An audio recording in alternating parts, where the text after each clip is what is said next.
Assalamualaikum warahmatullahi wabarakatuh. Bismillahirrahmanirrahim. Alhamdulillahirabbil alamin. Wassalatu wassalamu ala asyrafil anbiya'i wal mursalin sayyidina wa maulana Muhammad wa ala alihi wa sahbihi wa man tabi'ahu wa wala amma ba'd. Hadratul muhtaramin, para kiai, para alim, hadirin wal hadirat, para duyufur rahman, tamu-tamu Allah yang dimuliakan olehnya. Melanjutkan bahasan berikutnya adalah syurutu wujubil haji al-muttafaq alaih, syarat-syarat wajib haji yang disepakati menurut a'immatil arba'ah, Imam 4, Abu Hanifah, Malik, Syafi'i dan Hambali. Syarat wajib yang disepakati menurut Imam 4 itu yang pertama adalah Islam. Jadi orang kafir tidak wajib haji. Yang kedua al-hurriyah, merdeka. Hamba saya tidak wajib haji. Yang ketiga at-taklif, mukallaf, dalam pengertian akil dan balik. Maka tidak wajib haji bagi anak kecil atau orang gila, meskipun hajinya sah. Terus yang keempat adalah istita'ah. Istita'ah, punya kemampuan finansial, juga kemampuan secara fisiknya sehat, kemudian logistiknya ada, ongkosnya juga ada. Faslun bil istita'ah. Pasal menerangkan tentang istita'ah haji. Wahia imma bin nafsi lil qadiri au bi ghairihi lil ma'dud. Istita'ah haji ini ada dua macam. Ada istita'ah, dia mampu karena dirinya, imma bin nafsi, dengan dirinya. Ini namanya istita'ah mubasyirah, langsung. Istita'ah mubasyirah ini bagi orang yang mampu naik haji, fisiknya juga prima, secara fisik sehat, kemudian perbekalannya sudah siap, ongkos hajinya sudah siap, porsinya sudah tersedia, porsi hajinya sudah tersedia, sudah tamakun. Itu yang pertama. Yang kedua au bi ghairihi, atau istita'ahnya dengan orang lain, namanya istita'ah ghairu mubasyirah. Dia mampu bukan karena dirinya, tapi dia mampu karena orang lain. Contohnya lil ma'dub, bagi jamaah haji yang ma'dub. Ma'dub ini jamaah haji yang sakit, yang parah, sakitnya sulit untuk disembuhkan. Ini masuk kategori ma'dub. Atau bisa juga istita'ah ghairu mubasyirah, dia mampu bukan karena dirinya, karena dihajikan oleh orang tuanya, karena dapat waris, karena dapat undian berhadiah, karena jadi petugas haji, karena lolos dalam ujian petugas haji, karena dapat undangan dari pemerintah. Ini termasuk istita'ah ghairu mubasyirah. Wasartul istita'ati fi haqqi man yahujju bi nafsihi wujuduz zadi warrahilah. Syaratnya istita'ah bagi yang haji dengan dirinya sendiri itu ada dua. Satu wujuduz zad, wujudur rahilah.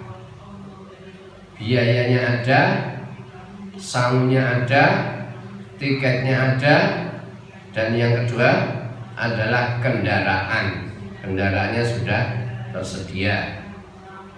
Kalau zaman dulu berarti sudah ada ontanya, kapal lautnya. Kalau sekarang sudah transportasi udaranya juga sudah siap. Wa man lam yajid az-zada war-rahilah. Barang siapa yang tidak menemukan sangu, tidak punya sangu, tidak punya uang, war-rahilah, dan tidak ada kendaraan, tetapi dia mampu wastata'al masya, karena dia itu tipenya fisiknya kuat sehingga mampu untuk berjalan. Kalau sekarang semacam haji bonek, haji backpacker, ya backpacker, ya berjalan dari kota ke kota, dari provinsi ke provinsi, dari negara ke negara sampai di sana. Tentu walau khirfatun, dia punya skill, punya pekerjaan, punya kemampuan untuk bekerja. Dengan skill itu yaktasibu biha ma yakfihi lin nafaqah. Diperkirakan dia bisa mencari uang, mencari biaya untuk kecukupan nafkah di sana. Ya semisal di sana dia menawarkan jasa pijat atau jualan apa-apa di sana. Orang dalam kondisi seperti ini, haji backpacker, haji bonek, itu ustuhibba lahul hajj wala yajibu alaih. Status hukum hajinya sunnah, jadi tetap masih belum diwajibkan. Wa hadza bil ittifaq, ini menurut kesepakatan para ulama. Wa ini taja ila su'alin nas kuriha lahul hajj.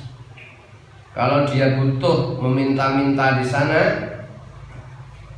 sebenarnya kalau dia bonek dia mampu, punya kemampuan fisik, berjalan, bersepeda sampai sana dia mampu, tapi malah membuat di sana terus meminta-minta di perjalanan, maka status hukumnya dihukumi makruh, hajinya makruh. Waqala Imam Malik, Imam Malik berkata, in kana ajatuhu as-su'ala wajaba alaihil hajj. Bagi orang yang kebiasaannya memang meminta-minta, jadi katakanlah seperti profesinya itu pengemis, maka dia wajib untuk haji, wajib alaihil hajj.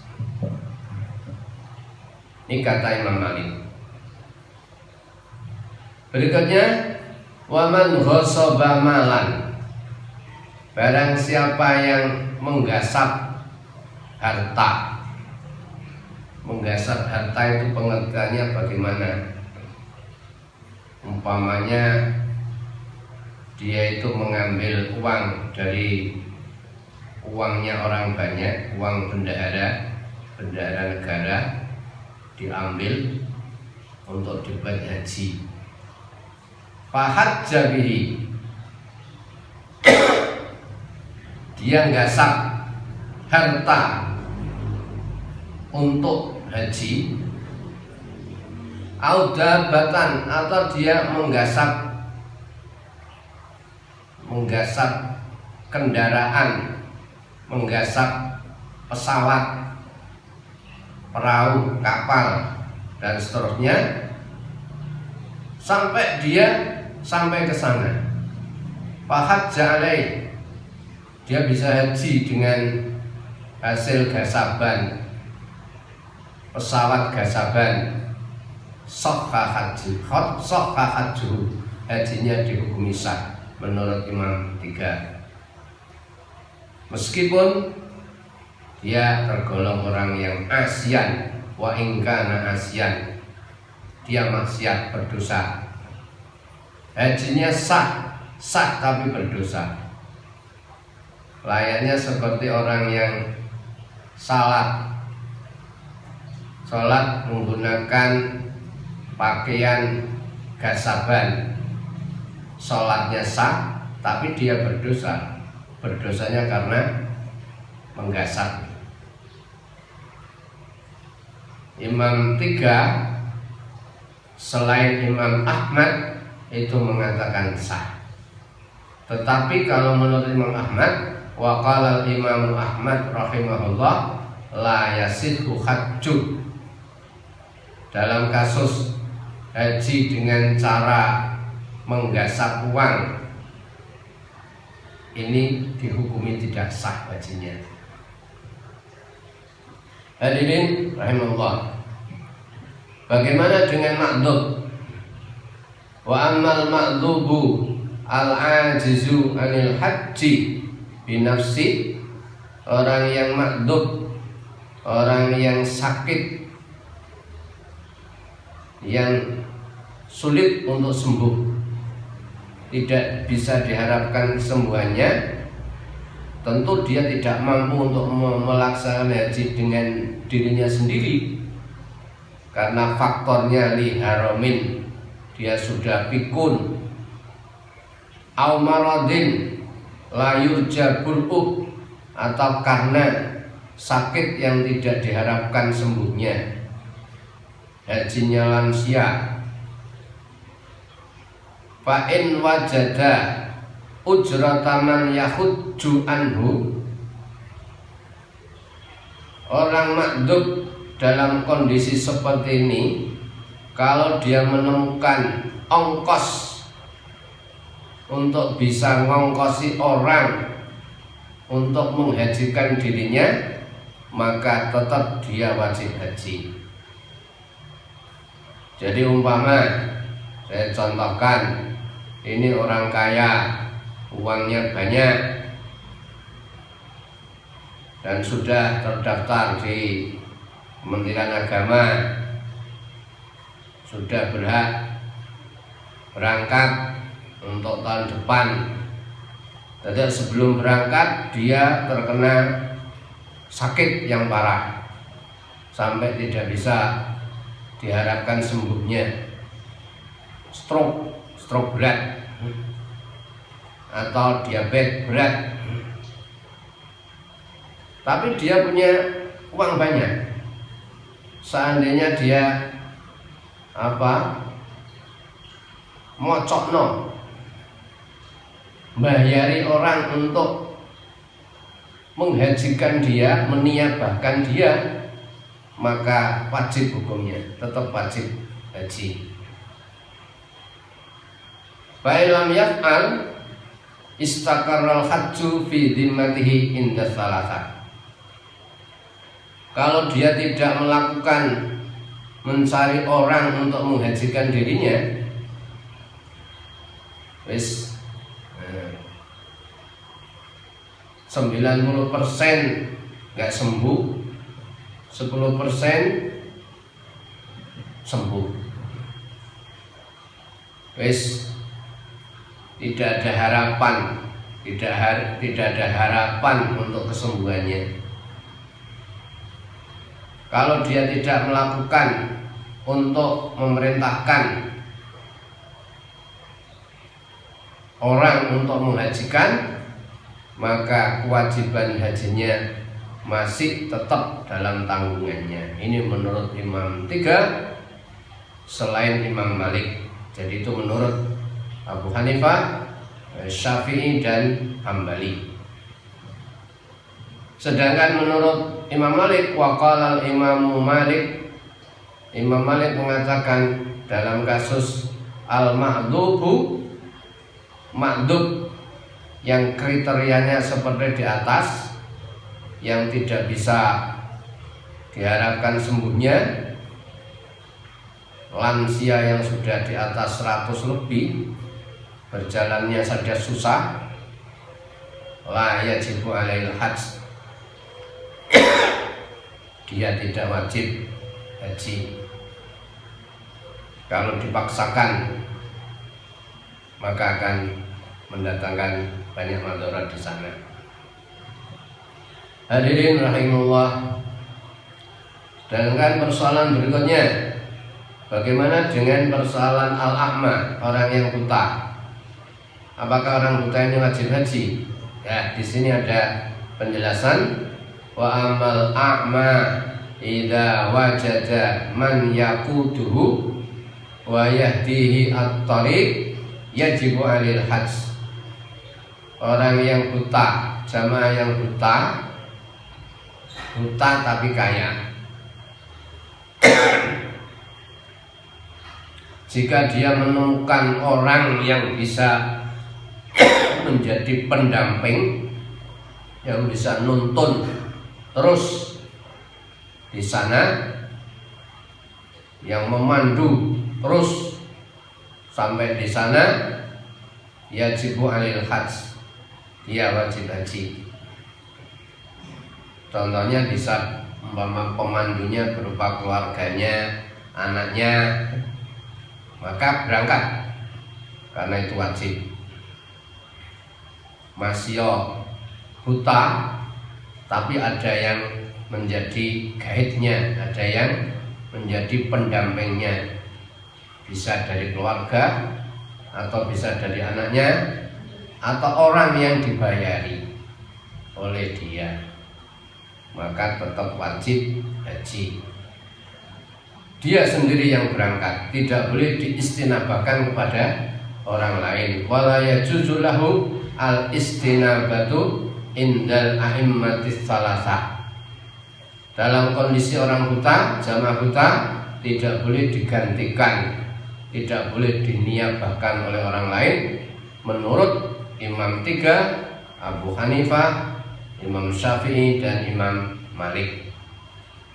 Sedangkan menurut Imam Abu Hanifah, waqala al-Imam Abu Hanifah, menurut Imam Abu Hanifah, yalzamul hajju fi Malik. Dalam kasus orang buta tadi wajib haji yang diambilkan dari hartanya. Walahu an yastaniba man yahujju anhu. Menurut Abu Hanifah, orang buta tidak harus dia yang berangkat langsung, tapi dia boleh meniabahkan hajinya, memberangkatkan orang lain untuk haji, tapi niatnya untuk yang buta itu tadi. Itu menurut Imam Abu Hanifah. Berikutnya, wa dalil wujubi masyru'iyati, dalil wajib, dalil wajibnya niabah, meniabahkan haji kepada orang lain, meniabahkan haji, mentaukilkan haji kepada orang lain. Dasar hadisnya apa? Syariat diwajibkannya meniabahkan haji kepada orang lain, ya karena ada hadis dari Ibnu Abbas radhiyallahu anhu, qala, kata Ibnu Abbas, ja'at imra'atun min Khas'an, ada seorang wanita dari kabilah Khas'an datang di hadapan Rasulullah SAW. Ama hajjatil wada, itu terjadi pada tahun haji wada, ketika beliau mau perpisahan, mau meninggalkan dunia. Kata wanita itu, ya Rasulullah, wahai Rasulullah, inna faridatallah ala ibadi fil hajj. Aku tahu ya Rasul bahwa kewajiban Allah dalam masalah haji itu diwajibkan kepada hambanya ya Rasul. Akan tetapi adraktu abi syaikhan kabiran, sayangnya orang tuaku ya Rasul sangat sepuh, sudah lansia, umurnya sudah di atas 90 ya Rasul. La yastati'u an yastawiya ala rahilah, untuk bisa tegak, untuk bisa jejak di kendaraan tidak mampu ya Rasul. Harus dibantu, harus membutuhkan pendamping ya Rasul. Fahal yuqda anhu an akhudja'an, bolehkah aku yang menghajikan ya Rasul? Kata Rasul, na'am, oh iya, boleh. Muttafaqun alaih. Dari hadis ini, dalam kasus orang yang lansia, orang yang manula, yang tidak punya kemampuan fisik sama sekali, itu bisa diniabahkan oleh orang lain. Jadi dia tidak berangkat, tetapi yang berangkat haji itu bisa keluarganya atau orang yang diberi mandat untuk melakukan haji. Nah, yang terakhir Bapak Ibu rahimahullah, kesimpulan, an-nasu fil haji ala khamsati aqsam. Kewajiban haji bagi manusia itu ada 5 kelompok, 5 tipologi. Yang pertama, al-awwalu la yasihhu minhu. Ada orang yang apabila haji justru tidak sah hajinya. Siapa ini? Orang yang tidak sah hajinya, wa huwal kafir, yaitu orang kafir. Asani man yasihhu lahu. Ada klasifikasi orang yang sah hajinya la bil mubasyarah, tapi tidak dengan istita'ah mubasyirah. Jadi mampunya dia itu bukan karena dirinya, tapi karena orang lain. Contohnya adalah hajinya anak kecil dan hajinya orang gila yang muslim. Anak kecil muslim, orang gila muslim. Tetapi ada catatan dalam hal ini, as-sabiyul ladzi la yumayyiz, anak kecil yang belum benek, belum bisa membedakan mana yang kotor, mana yang suci, mana yang baik, mana yang dalam arti masih kecil. Makanya di Arab Saudi banyak orang-orang Arab membawa anak kecil-kecil di bawah haji. Kategori itu sah hajinya. Ini masuk kategori istita'ah ghairu mubasyirah. Terus nanti yang niat siapa? Fayahrumu anhuma al-wali. Ihramnya yang niati adalah walinya. Orang gila yang meniati ihramnya adalah walinya. Anak kecil yang niati ihramnya adalah walinya.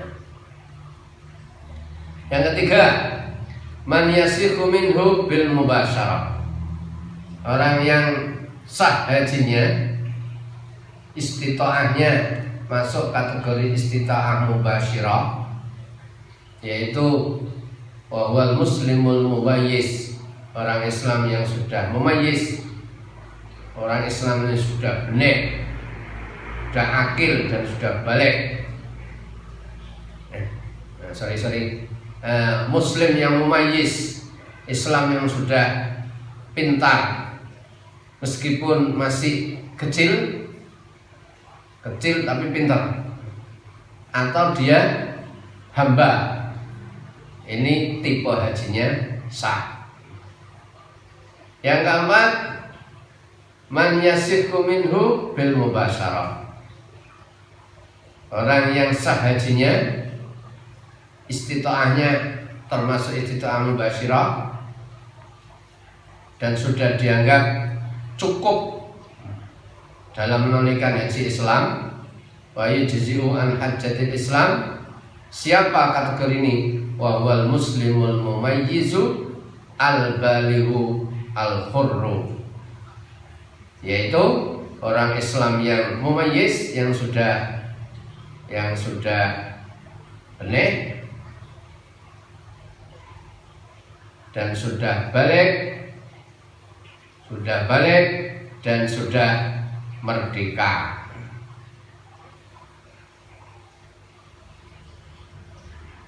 Tetapi walaya jibali, ini ada catatan, ada al-aswab, karena dia belum mendapatkan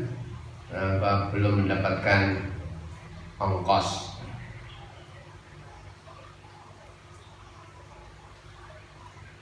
Masih belum wajib hajinya karena belum menemukan ongkos. Terus yang kelima, al-khamis, tipologi yang kelima, man yajibu alai, dia sudah wajib menjalankan haji, yaitu orang Islam balik, berakal, merdeka, dia sudah istita'ah, sudah mampu, sudah menemukan uang, ongkos naik haji, fisiknya juga sudah sehat. Tipologi yang keempat tadi, melihat dari tag ini, itu kurang. Al-muslimul mumayyizul balighu al-hurru ghairul mustati'. Nah, sawab kurang ghairul mustati', sehingga penjelasan berikutnya wala yajibu alaih, itu untuk yang nomor 4. Kalau dia belum menemukan sangu, belum istita'ah,